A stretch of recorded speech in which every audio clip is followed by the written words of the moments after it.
আজকে কেন্দ্রীয় শহীদ মিনারে জাতীয় নাগরিক জাতীয় বিপ্লবী পরিষদের একটি সমাবেশ ছিল। সেখানে আমাকে স্পেশাল গেস্ট তারা রাখছিল। তা আমি অতিথি হিসাবে সেখানে গিয়ে আমি আমার রাজনৈতিক বক্তব্য রাখছি।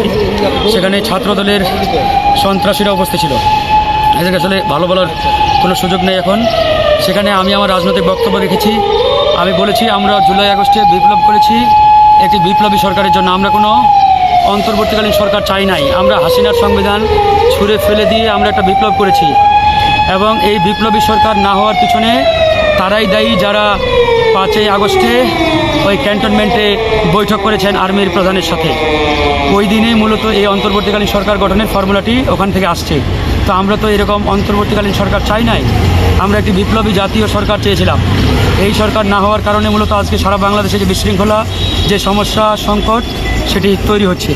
তো সেই জায়গায় এই বক্তব্য শতভাগ সঠিক। এটাতে ক্ষিপ্ত হয়ে ছাত্রলীগের ছাত্র দলের নেতাকর্মীরা আমার উপরে অতর্কিত আক্রমণ চালিয়ে আমার অবস্থা খারাপ করে দিয়েছে। আমার মানিব্যাগ, মোবাইল সব নিয়ে গেছে। হ্যাঁ, আমাকে সবাই চিনে, এখানে আমি গণ অধিকার পরিষদের নেতা। তারপরেও তারা আমার উপরে এরকম অতর্কিত আক্রমণ চালিয়েছে। আমার এই কাজ করেছে তারা আসলে। যাই হোক, কারণ আমাদের বক্তব্য একবারই পরিষ্কার।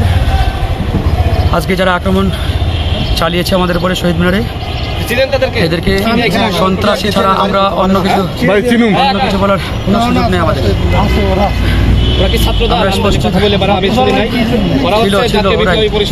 বিপ্লবী পরিষদের ব্যানারটা ওদের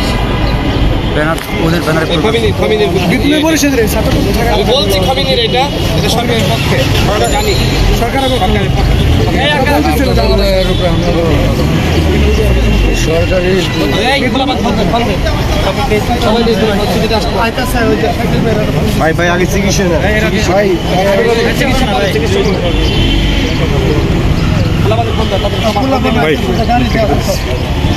জাতীয় বিপ্লবী পরিষদের সমিতি চিনছেন?